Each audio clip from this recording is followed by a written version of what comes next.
Eh bien, bonsoir à tous les amis, supporters, supportrices parisiens, supporters, supportrices de Leipzig, amoureux du football. Bienvenue à vous. Les amis, aujourd'hui, comme vous le savez, on se retrouve pour l'avant-match de Leipzig-Paris Saint-Germain qui aura lieu demain à 21h sur Canal+ ou RMC Sport pour le compte de la 4e journée de Ligue des Champions. J'aimerais revenir sur l'interview, enfin pas l'interview, mais l'intervention de Leonardo après le match. Juste après le match, les gars, donc juste après le match contre Lille, pardon. Voilà, parce que moi, j'ai trouvé très intéressante cette intervention de Leonardo, et on va y revenir. Juste un petit truc, les gars. Vous avez été nombreux à m'envoyer des messages pour me dire que Facocher of Marseille ou Fachosphère of Marseille a refait une vidéo sur moi. Alors il aura mis le temps à répondre. Pour un mec qui regarde pas mes vidéos, tu vois, il a dû bien passer son week-end à tout regarder parce qu'apparemment il a fait plein de compilations de mes vidéos et tout. Le pauvre mec a dû passer son lundi 1er novembre, au lieu de passer en famille, il a dû le passer devant ma gueule. Bon, c'est honorable pour moi. Mais voilà, j'ai juste envie de vous dire, les amis, peu importe ce qu'il dit, peu importe ce qu'il fait et tout, moi les gars, j'ai plus mon temps. J'ai déjà donné suffisamment de mon temps pour lui. J'ai montré à travers des vidéos que tout ce qu'il me reproche et ce qu'il reproche aux autres, il est pareil. Tout le monde voit clair, mis à part ces groupies qui remuent la queue pour avoir une sucre et une caresse telle des clébards. Donc sinon, tout le monde voit qu'il est ridicule. Donc s'il vous plaît les amis, maintenant quand il parle de moi, etc., ne m'en parlez même pas. Parce que moi, je suis pas une assistante sociale, les gars. D'accord? J'ai autre chose à faire que de m'occuper d'un mec qui ne se remet jamais en question. Un mec qui te traite de raciste parce que tu fais l'accent marseillais, mais qui d'un autre côté va se moquer de l'accent de Leonardo et de Nasser dans ses publications, et qui en plus soutient son pote qui fait des vidéos sur moi en me traitant de terroriste islamiste. D'accord? Donc, et de ce mec aussi qui te dit que se moquer des gens, tu peux avoir une condamnation pour te moquer du physique des gens, c'est condamnable par la justice, mais qui dans le même temps ne se gêne pas pour dire que les youtubeurs parisiens sont moches et que Tarek a le physique de Jeff Tuch. Péjorativement, il lui a dit ça à l'époque. Donc, c'est une perte de temps. De parler, moi, je rince pas les égouts au bout d'un moment, tu vois, c'est pisser dans un violon. Donc laissez-le fanfaronner, laissez-le parler, laissez-le dire, il répond pas, je sais pas quoi, j'ai pas le temps, je lui réponds, il va me répondre, je lui réponds, il va me répondre. J'ai montré clairement comment il était. Maintenant, comme je vous l'ai dit, il y a que ces groupies qui vont remuer la queue face à lui. Bref, maintenant l'interview de Leonardo, les gars. L'interview de Leonardo, je l'ai trouvée très intéressante. Pourquoi? Parce que moi, j'aime sa façon de défendre le club. Il a raison. Il y a critique, et parfois c'est trop. Et même certains supporters parisiens. Maintenant, les gars, les supporters parisiens, d'ailleurs, je tiens à préciser que j'ai beaucoup aimé l'intervention de Joe dans PSG Fan TV. Je vais vous mettre le lien juste en dessous, juste après le match face à Lille. Je me suis beaucoup retrouvé dans ce qu'il dit et j'avais l'impression, tu vois, de me revoir dans mes vidéos. Il dit exactement ce que je dis. Et ça m'a fait plaisir, je me suis senti moins seul. Parce que tu vois, les médias, par exemple, qui nous chient tout le temps dessus, parce qu'il faut faire toujours le buzz contre le PSG, tu vois, là encore hier, ça reprochait à Leonardo de reprocher aux médias d'être moins dur dans les critiques, mais encore hier, tu as le beau petit Riolo sur RMC qui te dit que Messi n'accorde aucune interview aux médias français, que aux médias étrangers, parce que Messi vient de faire une interview pour le magazine, pour le journal Sport en Espagne. Alors que il y a 3 semaines, un mois en arrière, rappelez-vous les amis, on l'a fait l'interview de Messi dans le France Football. Donc tu vois, les mecs, ils en rajoutent toujours, ils racontent n'importe quoi, ils vont trop loin dans leurs critiques. Et après, ils vont se plaindre que Leonardo les remette en place. Voilà, c'est ça qui est embêtant. C'est critiquer pour critiquer, comme dire que Nasser est un guignol avec une CB ou qu'il est mal habillé pour un mec riche. Donc c'est tout à fait normal que Leonardo, au bout d'un moment, il en a ras-le-bol. Parce que même après des victoires, on est premier partout. Les mecs, c'est tout le temps en train de critiquer la direction, critiquer les dirigeants, critiquer ceci. Au bout d'un moment, il faut être mesuré. Qu'est-ce que ça serait si on ne remplirait pas nos objectifs? Et les supporters parisiens, c'est pareil. Et on va me traiter de suceur de Qatar ou je ne sais quoi. Moi, les gars, je vais vous dire la vérité. Leonardo, j'ai aimé ce qu'il a fait. Même si vous pouvez penser qu'il fait de la mauvaise foi, si on peut penser qu'il se ment à lui-même et tout, il est dans son rôle de défendre le club. Combien de fois vous aviez dit... Combien de fois j'ai entendu, il nous faudrait un Jean-Michel Aulas à la tête du club. Un mec qui, même si des fois il se ment à lui-même, il est de mauvaise foi, mais il sera toujours en train de défendre son club. Il sera toujours dans l'intérêt de défendre son club. Et quand Leonardo le fait, eh ben beaucoup de Parisiens lui reprochent. Ah ouais, tu te fous de notre gueule, tout. Déjà, premièrement, est-ce que vous êtes dans le club? Vous connaissez Nasser Al-Khelaifi que sur Google Images ou sur des interviews de vidéos Beansport et vous venez faire les mecs qui connaissent mieux le club que Leonardo qui lui est au quotidien au club. Et Leonardo ne renie pas beaucoup de choses. Quand il dit qu'on a beaucoup de progrès à faire dans le jeu, qu'ils sont en train de travailler pour trouver les bonnes solutions. Hein? Donc Leonardo ne dit pas que des conneries. Leonardo ne fait pas non plus que l'aveugle. Il le sait tout ça, il le dit qu'il y a encore beaucoup de marge de progression. D'accord? Et il a tout à fait raison. Quand je vois des mecs, moi, des supporters parisiens, hein, dès que le CM du PSG fait un tweet, ils sont en dessous, Pochettino out, dégagez Pochettino, dégagez Leonardo, dégagez l'émir, dégagez Nasser, dégagez les dirigeants, alors que on est premier partout. C'est incroyable. Et moi, je dis merci Leonardo. Je dis merci Leonardo de défendre le club parce qu'il y a déjà trop de anti et de médias qui nous chient dessus tout le temps, constamment. Et il faut bien quelqu'un pour nous défendre. Et moi, on me reproche tout le temps de défendre les Qataris. Et oui, les gars, je défends les Qataris parce que bien sûr, il y a des choses qui ne vont pas. Mais encore une fois, allez voir ailleurs si l'herbe est plus verte. Hein? Allez voir ailleurs les grandes institutions dans l'état qu'elles sont actuellement. La Juve à 16 points du leader, le Real, le Barça, même Manchester United. Mais allez voir ailleurs si l'herbe est plus verte. D'accord? Allez voir. Bien sûr qu'il y a des choses qui ne sont pas parfaites au Paris Saint-Germain avec les Qataris, tout ça. Mais encore une fois, c'est dans tous les clubs. D'accord? La grande institution Real Madrid, quand Hazard il vient avec la panse à Obélix et qu'il ne le fout pas sur le banc, il est titulaire et il se blesse. La grande institution, tu vois, hein, Neymar, et ben voilà, c'est pas qu'au Paris Saint-Germain où il y a des soucis, où les joueurs sont maintenant au-dessus parce qu'ils ont coûté cher, parce qu'il y a des sponsors et parce qu'ils rapportent du fric au club. C'est comme ça, c'est un peu partout dans tous les clubs.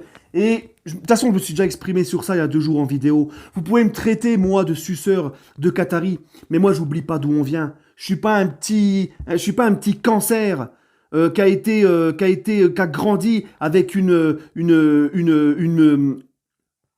cuillère en or, moi, avec du caviar dans la bouche et à me gaver de caviar. Moi, je me rappelle de comment on a galéré. Je me rappelle que, tu vois. Vous parlez, en fait, le problème, c'est que vous parlez comme si on sortait encore des 8e de finale de Ligue des Champions, parce que moi, à l'époque, je poussais la gueulante. Je voulais qu'il y ait des choses qui changent. Mais depuis, on a avancé quand même, non? On a fait une finale de Ligue des Champions, une demi-finale de Ligue des Champions.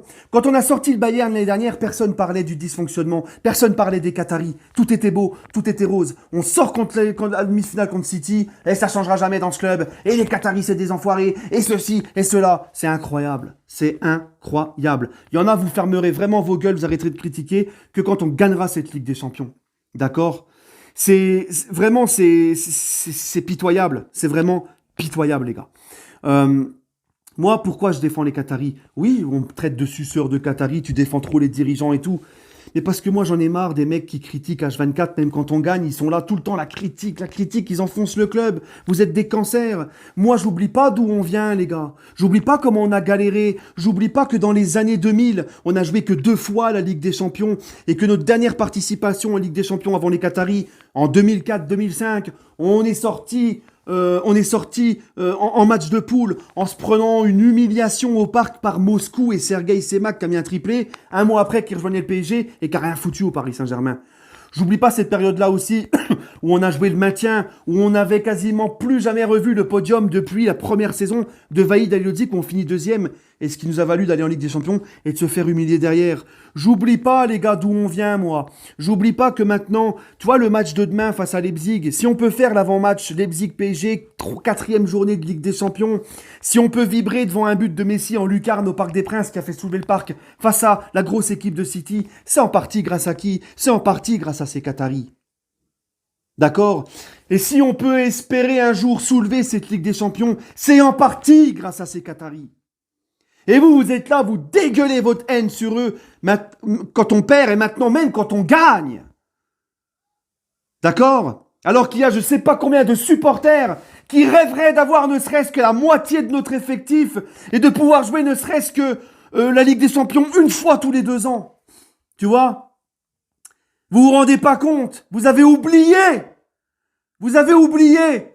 Et là, on est sorti d'une demi-finale Ligue Champions et d'une finale et d'une demi-finale. Et vous parlez comme si on faisait encore pipi caca culotte en 8e. Vous êtes des ingrats, les gars. Des ingrats, vous êtes. Vous avez oublié et vous avez la mémoire courte. Donc oui, je suis un suceur des Qataris, etc. Je défends les dirigeants et tout. Mais je préfère les défendre H24 que de leur cracher à la gueule et de me comporter comme les médias et les antis que toute l'année vous pointez du doigt. Voilà. J'oublie pas d'où on vient. J'oublie pas comment on a galéré. J'oublie pas que si le PSG, on en parle partout dans le monde et qu'il est suivi partout dans le monde, c'est aussi grâce à ces Qataris. Voilà. Et que si un jour ils partent, on saura qui partira, mais on ne saura pas qui va venir derrière. Et il ne faudra pas venir pleurer quand derrière il y aura un investisseur qui sera pire. Hein? Parce que vous aimez rabâcher le passé. Vous aimez pleurer sur le passé. C'était mieux sous Laurent Blanc, c'était mieux sous Tuchel, en ayant la mémoire courte. D'ailleurs, l'époque Laurent Blanc, on va en profiter. On en parlera jeudi quand je vais décortiquer l'interview du beau Zlatan, là. D'accord? Bref, l'avant-match contre Leipzig, c'est simple, les gars. Ça va être un petit avant-match. Leipzig n'est pas encore au mieux en championnat. Ils ont encore fait un partout ce week-end. Face à Francfort, il me semble, là-bas. Mais bon, on sait que quand c'est la Ligue des Champions, ils montent en puissance. On sait qu'au match aller, ils nous ont fait du mal, Leipzig. Maintenant, les gars, il n'y a pas Messi, il n'y a pas Verratti. Mais il y a quand même du beau monde sur le terrain. Il y a du beau monde encore là qui est là. C'est pour ça aussi, tu vois, la fierté d'avoir un gros effectif. Ah ouais, parce que c'est pareil. Cet été, quand ça nous a ramené Messi et tout le tralala, toutes les grosses recrues cet été, ça chiait pas sur les Qataris, là. Ah, tout le monde faisait des courbettes. Tout le monde disait merci. Hein, bande d'ingrats. Enfin bref. Donc, il n'y a pas Messi, il n'y a pas Verratti, mais c'est pas grave. Di Maria revient, il y a Mbappé qui revient de blessure, Neymar sera là, en espérant que Neymar soit dans la même forme et la même attitude que sa deuxième période face à Lille. Maintenant, j'aimerais que Pochettino comprenne, parce que si on regarde bien, les gars, si on regarde bien, Lyon, Lille, Leipzig, où on a retourné à chaque fois la situation en étant mené 1-0, si on regarde bien tout ça, c'est à chaque fois que Pochettino est passé dans une défense à 3 qu'on a su être mieux et retourner la situation. Donc j'aimerais maintenant que Pochettino soit moins en réaction. J'aimerais que Pochettino, il ose mettre cette défense à 3 dès le départ, d'entrée. Tu vois? Voilà. Ensuite, les gars, parce que Pochettino, c'est pareil, on me dit ça fait 10 mois qu'il est là, mais ça fait que 3 mois qu'il est avec les nouvelles recrues, toutes les recrues qui sont arrivées, intégré Mendes, Hakimi, et de nouveaux latéraux, Messi, tout ça. Donc là maintenant, c'est bon. Pochettino, t'as vu que il faut jouer en 3-5-2. Mets-toi en 3-5-2. Parce que il faut qu'on arrête d'être toujours en réaction. Parce qu'à un moment donné, d'être toujours en réaction, ça ne suffira pas au bout d'un moment. Donc le poste, je lui fais confiance, j'espère qu'il portera ses coronesses, hein, qu'il aura un peu de courage de mettre ce 3-5-2. Je ne sais pas ce qu'il attend en fait à le mettre. On dirait qu'il a peur de prendre trop de buts, ou je ne sais pas. Pourtant, on a l'air plus équilibré en 3-5-2. Ou en 3-4-3, comme vous voulez. Voilà. Et puis, il faut gagner, parce que je pense que City, vu la branlée qu'ils ont mis à Bruges, la dernière fois à Bruges, je les vois pas ne pas prendre des 3 points demain. Donc, si on veut rester premier, et si on part du principe que Bruges perd, on mettrait Bruges à 6 points si on gagne à Leipzig, et on resterait premier face à City, sachant qu'on a le déplacement à City derrière, et un match face à Bruges au Parc, où Bruges va pas se laisser faire, les gars. D'accord? Donc voilà. Et les Allemands, demain, croyez pas, hein, c'est pas parce qu'ils sont quasiment éliminés de Ligue des Champions, ils ont quand même une place en Europa League à jouer à distance avec Bruges, hein, ils vont se battre pour la 3e place. Et puis, c'est pas dans la mentalité des Allemands, même si tout est perdu, de venir faire du tourisme. Voilà, de venir en touriste sur le terrain. Donc les gars, voilà. Mais personnellement, j'ai confiance. Je pense que Pochettino va nous mettre une bonne compo, j'espère. Et j'espère voir une évolution, j'espère voir de belles choses demain. Je fais confiance à mon PSG. Et moi, je dis une belle petite victoire 2-0 du Paris Saint-Germain demain à Leipzig. Allez, sur ce, prenez soin de vous et on se retrouve pour le débrief à chaud.